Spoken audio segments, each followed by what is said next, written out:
நண்பர்கள் அனைவருக்கும் அன்பான வணக்கம். படித்ததில் பிடித்தது கதைகள் மூலம் மீண்டும் உங்களோடு இணைவது நிர்மலா சிவக்குமார். என்னுயிர் நீயடி பகுதி 9.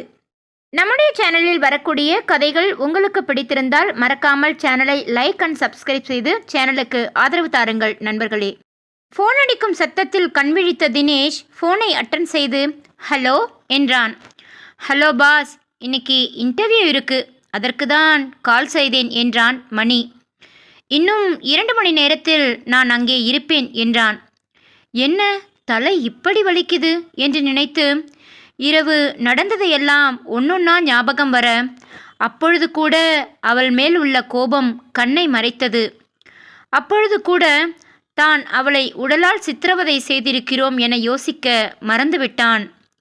தன் பக்கத்தில் கள்ளம் கபடமில்லாமல் படுத்திருப்பவளை பார்த்து, நீ நிம்மதியா தூங்கு, ஆனால் என்னால் தான் நிம்மதியா தூங்க முடியல என நினைத்து கொண்டான். அவள் முகத்தையே காதலுடன் பார்த்து கொண்டிருந்தான். அவள் உதட்டில் இரத்தம் வரவே அதை பார்த்தாலும் மனம் வலிக்கத்தான் செய்தாலும் அவளை ஆறுதல் படுத்த தோன்றவில்லை.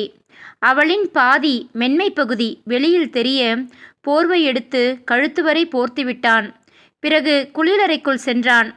தன் மனைவி மயக்கத்தில் இருப்பதை கூட அறியாமல் குளித்து முடித்துவிட்டு வெளியில் வந்ததும் எந்த சலனமும் இல்லாமல் இருப்பதை பார்த்து சந்தேகம் வருது.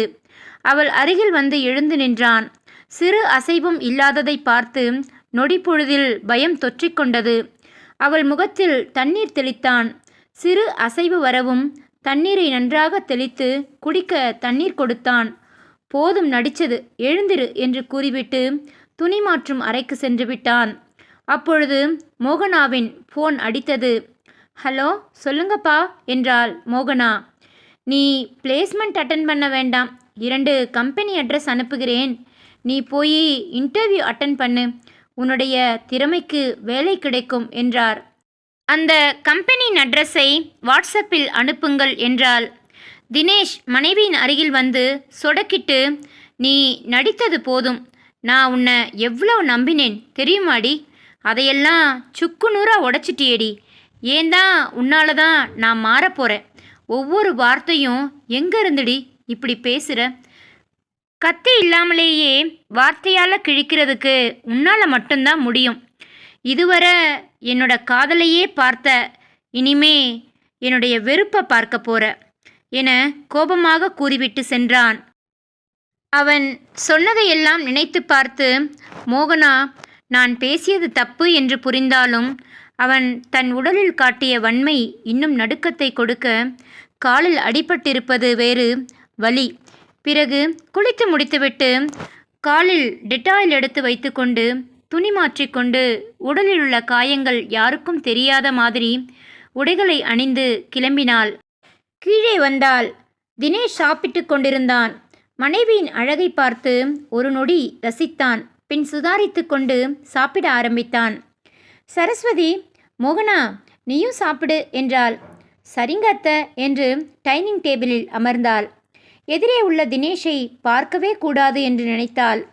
தான் உடலில் அவனால் ஏற்பட்ட காயம், தன்னை அதிகம் காதலிக்கிறேன் என்று சொல்லுகிறான், ஆனால் என் உடம்பை இப்படி கொதறி வைத்திருக்கிறானே, அதை நான் யாரிடம் சொல்ல முடியும், அன்று படித்து முடித்துவிட்டு என்ன செய்ய ஆசைப்படுகிறாயோ பண்ணு என சொல்லிவிட்டு மாற்றி மாற்றி பேசுகிறானே, நான் பேசிய வார்த்தையை தவறுதான், அதற்கு இப்படியா தண்டனை கொடுப்பது, இவனை போய் காதலித்திருக்கிறோம் என நினைக்கவே வெட்கமாக இருக்கிறது என மனதில் நினைத்து கொண்டு சாப்பிட்டாள்.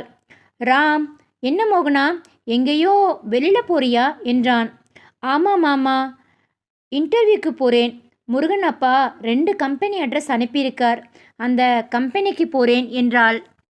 எந்த கம்பெனிக்கு போகிறேன்னு தெரியுமாமா என்றார் ராம். எஸ்கே கம்பெனி மாமா என்றாள். ராம், தினேஷ் ஒரு நிமிடம் பார்த்து கொண்டனர். ஓ, இது தினேஷ் கம்பெனி என்று மோகனாவுக்கு தெரியாதா? உடனே ராம், கம்பெனி பற்றியெல்லாம் விசாரி மோகனா என்றார். சரிங்க மாமா என்றாள் பதிலுக்கு. நான் கூகுளில் பார்க்கிறேன் மாமா என்றாள். தினேஷ், நம்ம கம்பெனிக்கு வந்தால் கண்டிப்பாக இவளுக்கு வேலை கிடைத்துவிடும், 4 ஆண்டுகள் படிக்கும்போதே இவரது கோர்ஸ் முடித்திருக்கிறாள், அதுவும் ப்ரெஷர் வேற. கண்டிப்பாக நம்ம கம்பெனியில் வேலை கிடைக்கும் என்று தினேஷ் நினைத்தான். அம்மா, நான் கிளம்புகிறேன் என்றாள். தினேஷ் மோகனாவை போகிற வழியில் இறக்கி விட்டுட்டு போ என்றாள் சரஸ்வதி. ஓகேம்மா, நீ சாப்பிட்டு வா, நான் வெயிட் பண்ணுறேன் என்றான் தினேஷ். தினேஷ் எதுவும் பேசாமல் சாப்பிட்டு முடித்துவிட்டு போகலாம் என்றாள். தினேஷ் மோகனா இருவரும் போக தினேஷ் டிரைவர் சீட்டில் அமர்ந்திருந்தான். மோகனா பின் சீட்டில் அமர்ந்திருந்தாள். தன் அருகில் அமரவில்லை என்ற கோபத்தில், நான் உனக்கு என்ன டிரைவரா? மூடிக்கிட்டு முன்னாடி வந்து உட்காரு என்றான் தினேஷ். மோகனாவும் எதுவும் பேசாமல் முன் சீட்டில் அமர்ந்தாள். இருவரும் அமைதியாக சிறிது நேரம் அமர்ந்திருந்தனர். பிறகு தினேஷ் எஃப்எம் பாட்டு போட்டான். அந்த பாட்டை கேட்டு இருவரும் ஒருவருக்கொருவர் நேருக்கு நேர் பார்த்து கொண்டனர். எஸ்கே குரூப் ஆஃப் கம்பெனி முன் காரை நிறுத்தி தினேஷ் மோகனாவை இறக்கியவுடன் அங்கிருந்து சென்று விட்டான். கம்பெனி உள்ளே சென்று இன்டர்வியூ நடக்கும் தளத்திற்கு சென்று 100க்கும் மேற்பட்டவர்கள் இருக்க ஒவ்வொருவராக இன்டர்வியூவில் 10 நிமிடம் கேட்கப்பட்டது. அனைவரும் சோகமாக வந்தனர். ஐயோ, என்ன கேள்வி கஷ்டமாக கேட்குறாங்க என நினைத்தாள். பிறகு மோகனா சென்று தன்னை அறிமுகப்படுத்தி கொண்டு கேள்விகளுக்கெல்லாம் பதில் கூறினாள். உங்களோட மார்க் சதவீதமெல்லாம் நல்லா தான் இருக்குது. ஆனால் நாங்கள் ப்ரெஷரை எடுப்பதில்லை. இருந்தாலும் நான் எங்கள் டீம் கிட்ட பேசிட்டு உங்களை மேலே அனுப்புகிறேன் என்றார். ஓகே சார் என புன்னகை புரிந்தவர் பிறகு டாக்ஸி பிடித்து தினேஷ் கம்பெனிக்கு வந்து இன்டர்வியூ எங்கே நடக்குது என கேட்டாள். இன்டர்வியூ 5வது மாடியில் என்று சொன்னதும் 5வது மாடியை நோக்கி நடந்தாள். ஒவ்வொருவராக தினேஷ் கேட்க சொன்ன கேள்விகள் அனைத்தையும் மேனேஜர் மணி கேட்டுக்கொண்டிருந்தார். அனைத்து கேள்விகளுக்கும் மோகனா சரியான பதிலை சொன்னாள். மோகனா தேர்வு செய்யப்பட்டாள். மோகனாவின் பதில் புதியதாக இருந்தது. இந்த பொண்ணு பிஏக்கு சரியான ஆள் என்று நினைத்தார் மணி. மிஸ் மோகனா, நீங்கள் செலக்ட் ஆயிட்டீங்க என்றார். அதை கேட்ட மோகனா மிக்க சந்தோஷத்தில் தன் கனவின் முதல் படியை வென்றது போல ஒரு சாதனை மனதில் பிறந்தது. சரிங்க மேடம், நீங்கள் இன்றைக்கே வேலையில் ஜாயின் பண்ணலாம். உங்கள் வேலை என்னன்னு எங்கள் பாஸ் சொல்வார். இதுதான் எங்கள் பாஸ் ரூம் என தினேஷ் ரூமை கை காட்டினார். அங்கிருந்து தினேஷ் ரூமுக்கு வெளியில் நின்று கொண்டிருந்து மே கமின் சார் என அனுமதி கேட்க கமின் என்றான் தினேஷ். மணி வந்து, பாஸ் நீங்கள் கேட்க சொன்ன எல்லா கேள்விகளுக்கும் ஒரு பொண்ணு மட்டும்தான் சரியான பதில் சொன்னாள். அதனால் அவளை செலக்ட் பண்ணியிருக்கேன். ஓகேவா என்றார். ஓகே மணி, வர சொல்லுங்க என கூறிவிட்டு கம்ப்யூட்டரில் வேலை பார்க்க ஆரம்பித்தான். தினேஷ் மோகனா கதவை தட்டினாள். மே கமின் என்றாள். அந்த குரலை எங்கேயோ கேட்ட மாதிரி இருக்கே என்று நினைத்து கொண்டு கதவை திறந்து உள்ளே வந்தாள். தன் கணவன் கம்பீரமாக உட்கார்ந்து வேலை பார்த்து கொண்டிருப்பதை காதல் பார்வையுடன் பார்த்து நின்றாள். அதை கூட அறியாமல் கண்ணினியில் கண்ணை பறித்து வேலை செய்து கொண்டிருந்தான் தினேஷ். ரொம்ப நேரமாக தன்னை யாரோ பார்ப்பதாக நிமிர்ந்து தன் மனைவி என ஆச்சரியப்படுவதற்கில்லை. இந்த வேலை அவளுக்கு கிடைக்கவில்லை என்றால்தான் ஆச்சரியப்பட்டிருக்க வேண்டும் என நினைத்தவன் அவளை அழுத்தமாக பார்க்க மாமா என்றாள். நாக்கை கடித்துவிட்டு சாரி சார் என்றாள். எதிரில் உள்ள இருக்கையில் அமருங்கள் என்றான். உங்களுக்கு என்னுடன் வேலை பார்க்க சம்மதமா என்றான். ஓகே, சம்மதம்தான். எனக்கு இப்போதைக்கு ஒரு வேலை வேண்டும், பாதுகாப்பு என்று மனதில் நினைத்தாள் மோகனா. சரி, நான் என்ன வேலை செய்யணும்னு சொல்லுங்க என்றாள். நீங்கள் உங்கள் சீட்டில் வெயிட் பண்ணுங்க என வெளியில் உள்ள இடத்தை கை காட்டினான். மோகனா, நான் மிஸ் இல்லை, மிஸ்ஸஸ் மோகனப்பிரியா தினேஷ் கார்த்திக் என்று அழுத்தமாக கூறிவிட்டு வெளியே சென்றாள். அதை கேட்டதும் தினேஷுக்கு முகத்தில் புன்னகை புரிந்தான். அதை முதலிலேயே நீ சொல்ல வேண்டும் என்றுதான் நான் கேட்டேண்டி என மனதில் நினைத்து கொண்டான். மணி மோகனாவை அனைவரிடமும் அறிமுகம் செய்துவிட்டு மோகனா சின்சியராக வேலை செய்து கொண்டிருப்பதை தினேஷ் பார்த்து கொண்டிருந்தான். இதை மாலதி பார்த்துவிட்டாள். மாலை 6 மணி. ஆஃபீஸ் டைம் முடிந்ததும் மோகனா அருகில் பஸ் ஸ்டாண்டில் பஸ் ஏறுவதற்காக நடந்து செல்லலாம் என நினைத்து கொண்டு நடக்க அப்பொழுது யாரோ அவள் பக்கத்தில் வந்து நின்று கார் அவள் கையை பிடித்து இழுத்து காருக்குள் தள்ளியது. அதில் பாய்ந்த மோகனா மாமா என கத்திவிட்டார். நான் தாண்டி, எதுக்கு கத்துற? அம்மா தான் உன்னைய கூட்டிட்டு வர சொன்னாங்க. கத்தாம அமைதியா வா என சொல்லிவிட்டு காரை எடுத்தான் தினேஷ். தினேஷுடன் மோகனா காரில் போவதை பார்த்து மாலதிக்கு மிகுந்த கோபம் வந்தது மோகனா மீது. நாளைக்கு உனக்கு இருக்கு கச்சேரி என மனதில் நினைத்து கொண்டு சென்றாள். இவளுக்கு என்ன அவ்வளோ பிடிக்குமா? எல்லாரும் அடிபட்டாலும் பயந்தாலும் அம்மான்னு தான் கத்துவாங்க. ஆனால் இவள் மாமா என்று கத்துகிறாளே, ஒன்றும் புரியல என்று நினைத்தவன் தினேஷ். இருவரும் சேர்ந்து வீட்டுக்கு வருவதை பார்த்து சரஸ்வதியும் ராமும் சந்தோஷப்பட்டனர். சரஸ்வதி, தினேஷ் மோகனாவிடம், நாளைக்கு உங்களுக்கு தாலி பிரித்து கோர்க்கிற ஃபங்க்ஷன் இருக்குது, நாளைக்கு லீவ் போடுங்கள் என்றால் 2 பேரும் சரி என்றார்கள். ஆனால் மோகனா, அத்தை, நான் வேலைக்கு சேர்ந்து 1 நாள் தான் ஆகுது, உடனே லீவ் போட முடியாது, அதனால் நம்ம ஃபங்க்ஷன் முடிந்ததும் வேலைக்கு போகிறேன் என்றாள். அப்படியா, சரி என்றாள் சரஸ்வதி. தினேஷ் கோபமாக பார்த்து முறைத்தான். ரொம்ப தான் ஓவரா பண்ணுறா. தன் அம்மாவும் அப்பாவும் அருகில் இருந்ததால் கோபத்தை அடக்கி கொண்டான். சரி, நீங்கள் சாப்பிட்டுட்டு நேரமாக படுங்க, நாளைக்கு நேரமாக எழுந்திருக்கணும் என்று சரஸ்வதி கூறினாள். ராம் சரஸ்வதியிடம், தினேஷ் மோகனா இருவரும் முகமும் சரியில்லை, அவங்களுக்குள்ள என்னன்னு தெரியல, என்ன நடந்தாலும் 2 பேரும் புரிஞ்சு சந்தோஷமாக இருக்கணும், எந்த பிரச்சனையும் வரக்கூடாது என்று நினைத்து கொண்டாள் ராம். சரஸ்வதி படுத்து கொண்டார். தினேஷ் அறையில் கோபமாக காத்து கொண்டிருந்தான். தினேஷ், மோகனா மெல்ல கதவை திறந்தாள். தன் கணவன் தன்னை பார்த்து கொண்டிருக்கிறான் என்று அறிந்தும் அறியாத மாதிரி கண்டுகொள்ளாமல் ஷோபாவில் படுத்து கொண்டாள். கோபமான தினேஷ் அவள் அருகில் சென்று அவள் தலைமுடியை பிடித்து இழுத்து ஆ என்று கத்தும் அளவிற்கு செய்தான். கையை எடுத்து விட்டாள். ஏன் என்னை நிம்மதியாகவே இருக்க விட மாட்டீங்களா என கோபமாக கேட்டாள். என்னடி சொன்ன? நான் உன்னை நிம்மதியாக இருக்க விட மாட்டேங்கிறனா? இல்லை, நீ தாண்டி என்னோட நிம்மதியை சந்தோஷத்தையும் பறிச்சுக்கிட்டு இருக்க.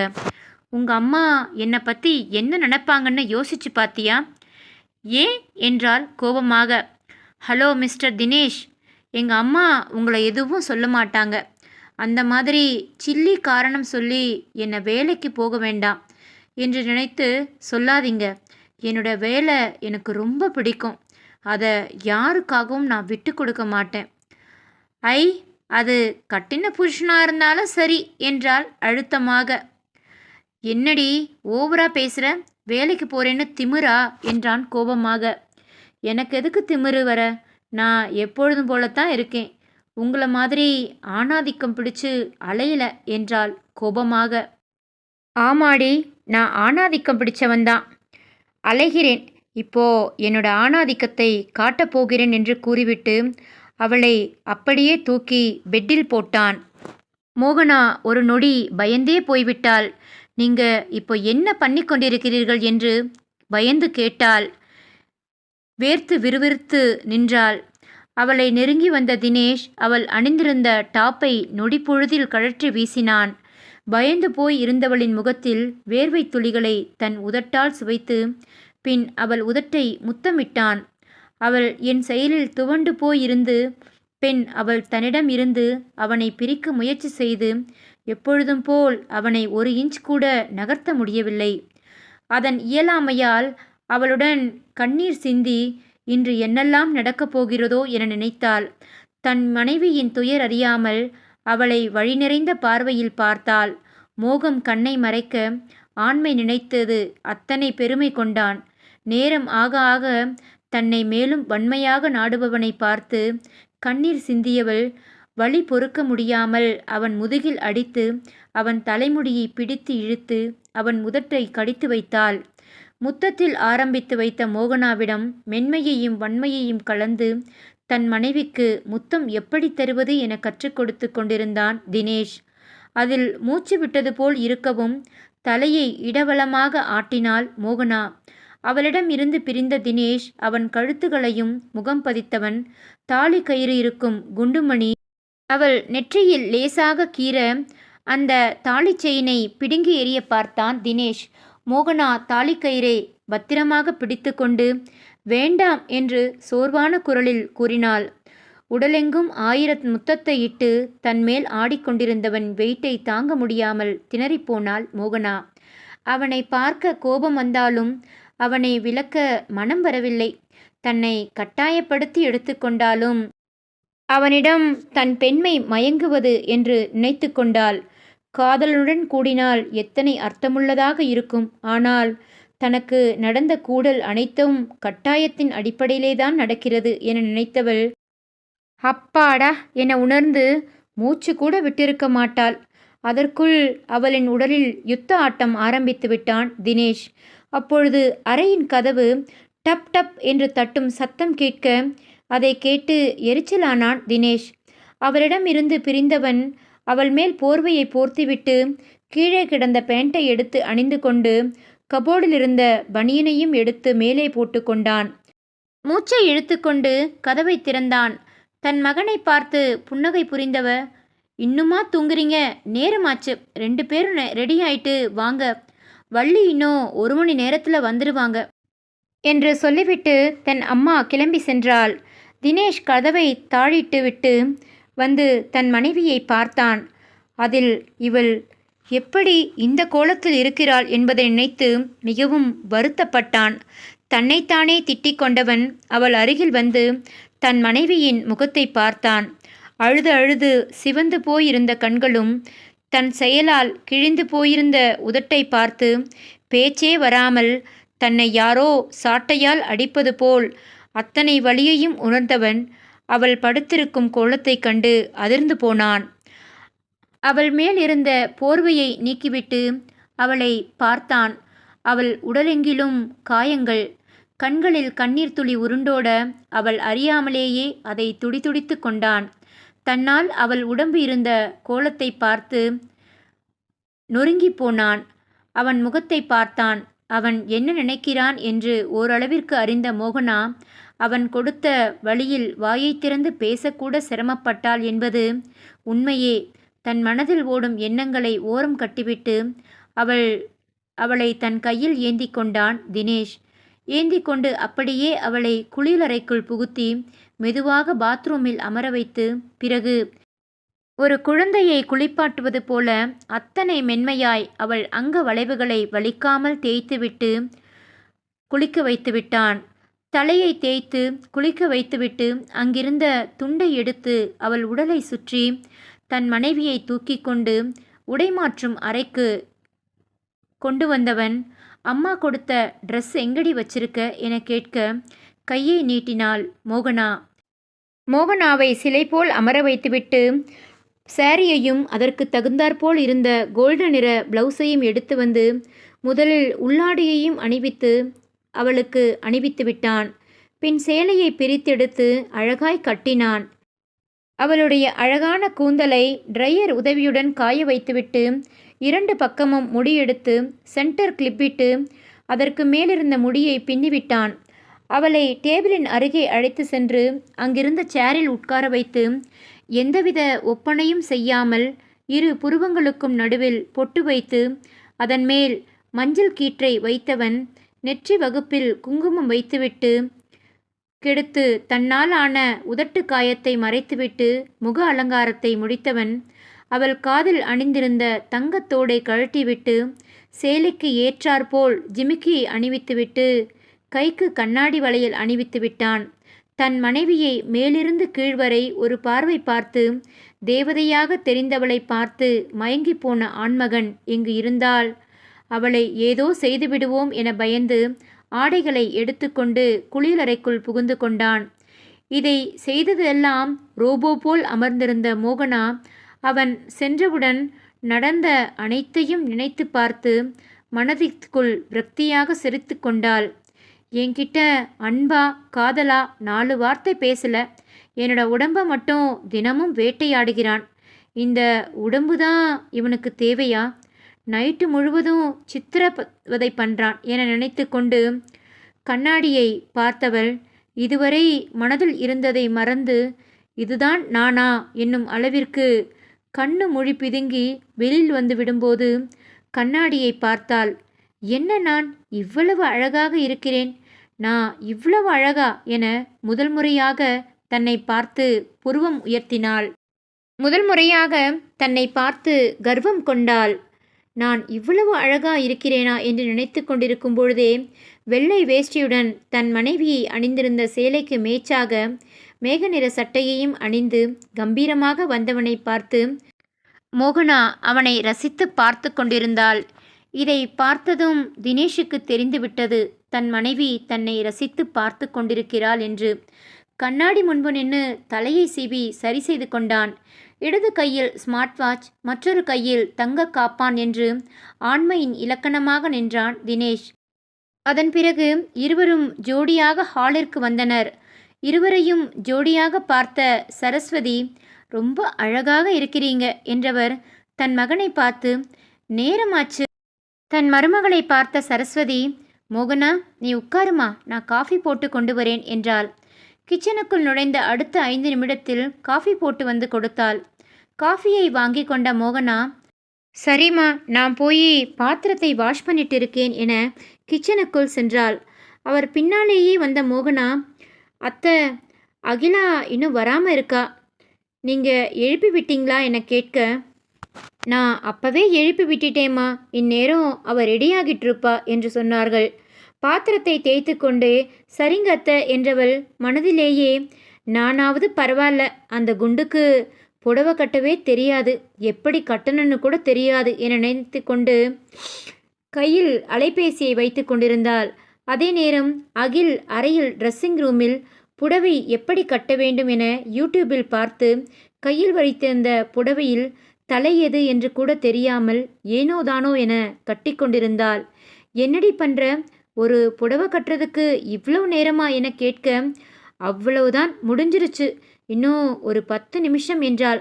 எத்தனை 10 நிமிஷம், முதல்ல கதவை தர, நீ புடவை கட்டியிருக்கிற லட்சணத்தை நானும் பார்க்கிறேன் என்றாள் கோபமாக. சரி நான் கட்டித்தரேன், அத்தையை கூட்டிகிட்டு வரீங்களா என கொஞ்சலாக கேட்க, அம்மா கீழே வேலை பண்ணிட்டு இருக்காங்க, இப்போதைக்கு வரமாட்டாங்க, என்ன வேணும்னாலும் சொல்லு, நானே பண்ணுறேன் என்றான்.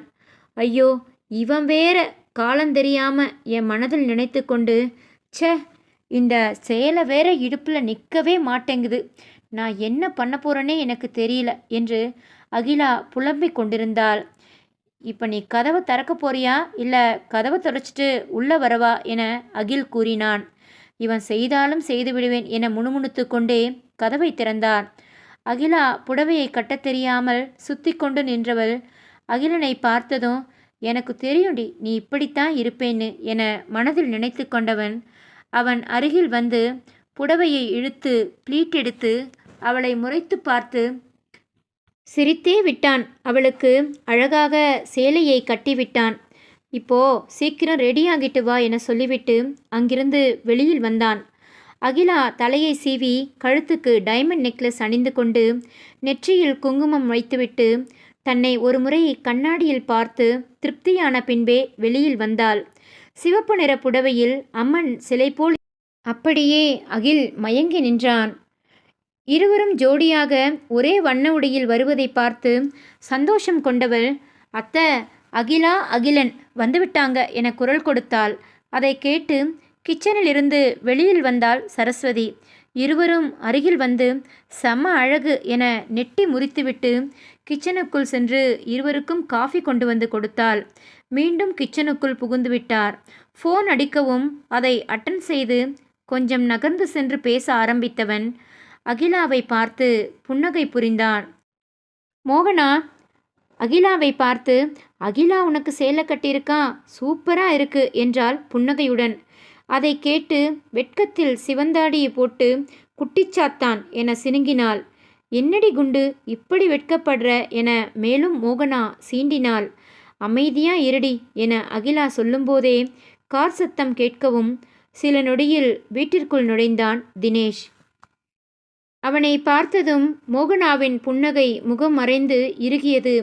அதை சரியாக கவனிக்காத அகிலா, என்னடி உங்கள் மாமாவை பார்த்தவுடனே முகம் சிவக்குது போல, இது என்ன காயம் என அவள் கழுத்தில் இருந்த பல் தடத்தை கை காட்டினாள். என்ன காயம் என பதறிய மோகனா தன் கையில் வைத்திருந்த ஃபோனில் கழுத்தை பார்த்து அவன் இரவு நடத்திய கூடலின் அடையாளமாக இருந்த பல் தடத்தை பார்த்து மேலும் உருகியது. முகம் ஒரு மாதிரியா இருக்கு. இப்போ வரைக்கும் நல்லா தானே பேசிட்டு இருந்த என புரியாமல் அகிலா கேட்க, அது ஒன்றும் இல்லடி, சும்மா தான், விடுங்க என எதையோ சொல்லி சுதப்பினாள். மோகனா சரி என்றாள். ஏன் இப்படி இருக்கு? சரி, பிறகு பார்த்து கொள்ளலாம் என நினைத்து கொண்டு அமைதியாக இருந்தாள். தினேஷின் பின்னால் வந்த அஸ்வின் அக்கா என ஓடி வந்து மோகனா அருகில் அவனை பார்த்து புன்னகை புரிந்தான். மோகனா அவனை கட்டி அணைத்து விடுவித்தவள், அம்மா எங்கடா என கேட்க, பின்னாடி வராங்கக்கா என சொல்ல ஓடி சென்று அம்மா வருவதை பார்த்து நின்று கொண்டிருந்தாள். அம்மா மிஸ் யூ சோ மச் என்றாள். வள்ளியின் கன்னத்தில் முத்தம் வைத்து அதை பார்த்த அகில் அகிலாவின் கவலையான முகத்தை பார்த்து சோர்ந்து போனாள். தானும் உன்னை மிஸ் பண்ணினேன், சரி அதுதான் இப்போ வந்துட்டேன்ல என்று வா உள்ளே போகலாம் என்றாள். அவளை அழைத்து கொண்டு உள்ளே வந்தாள். எங்கள் அம்மா கையை விடுடி என்று மோகனா தன் தோழியை பார்த்து செல்லமாக முறைத்து கொண்டாள். அதெல்லாம் விட முடியாது போடி என்று அகிலா செல்லமாக மோகனாவிடம் சொல்லி கொண்டிருந்தாள். அப்பொழுது முருகன் உள்ளே வர அதை பார்த்த மோகனா, போடி, எனக்கு எங்கள் அப்பா இருக்காரு என சொல்லிவிட்டு முருகன் அருகில் சென்று ஒட்டி கொண்டு அதை பார்த்த அஸ்வின் சரஸ்வதி இருவரும் புன்னகை புரிய தினேஷ் அகில் இருவரும் பாவமாக நின்று கொண்டே இருந்தனர். அகில் மோகனா இருவரையும் பார்த்து புன்னகை புரிந்தனர்.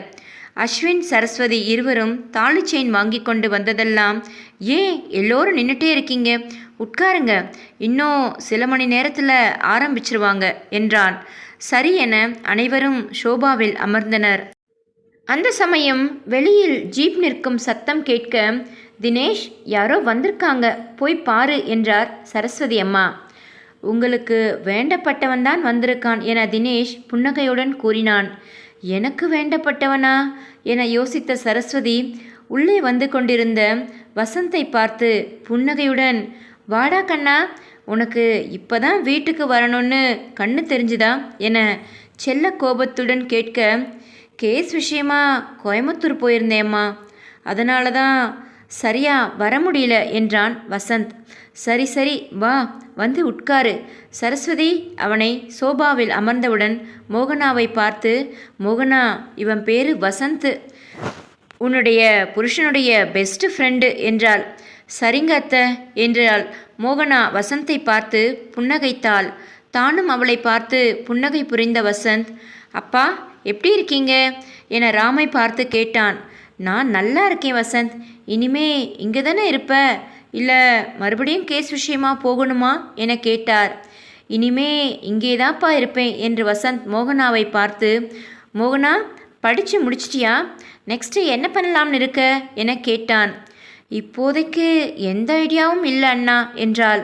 மோகனா வசந்த் அனைவரையும் வசந்த் அறிமுகம் செய்து வைத்தாள். சரஸ்வதி, நீங்கள் பேசிட்டு இருங்க, நான் போய் காஃபி போட்டு கொண்டு வரேன் என கிச்சனுக்கு சென்றாள். வசந்தி நண்பன் தினேஷின் மீது அதிக பாசம் வைத்திருக்கும் ஒரு சிலரின் இவனும் ஒருவன். தினேஷ் யாரிடமும் அதிகம் பேச மாட்டான். அவன் பேசும் நபர்களின் எண்ணிக்கையும் மிகவும் குறைவுதான். தன்னுடைய பள்ளி தோழர்கள் நால்வரை எப்பொழுதும் ஒரே மாதிரி பார்ப்பான். அவர்களிடம் எப்பொழுதும் பேசாமல் இருந்ததே இல்லை. மோகனாவை கல்யாணம் செய்த விஷயம் கூட அவர்களுக்கு தான் முதலில் கூறினான். அதன் பின்புதான் மோகனாவிற்கும் தனக்கும் நடந்த சில ஊழல்களை கூட சொல்லி மிகவும் வருந்துவான். நண்பர்கள் வெவ்வேறு துறையில் இருந்தாலும் ஃபோனில் மூலமாக டச்சில் இருந்து கொண்டேதான் இருப்பார்கள். வசந்த், ஹரீஷ், விஜய், கார்த்திக், தினேஷ் ஐவரும் பள்ளி பருவத்திலிருந்தே இணை பிரியாத தோழர்கள். இப்பொழுதும் 5 பூதங்களால் சுற்றி திரிபவர்கள். இன்று தங்களின் வேலைக்கு ஏற்ப பிரிந்து இருக்கின்றனர். பிரிந்திருந்தாலும் மனதளவில் அந்த நட்பு அப்படியேதான் இருக்கிறது. அவர்களை கதையின் போக்கில் பார்க்கலாம். என்னுயிர் நீயடி கதை தொடரும். கதை பிடித்திருந்தால் பகிருங்கள். தொடர்ந்து இணைந்திருங்கள். நன்றி, வணக்கம்.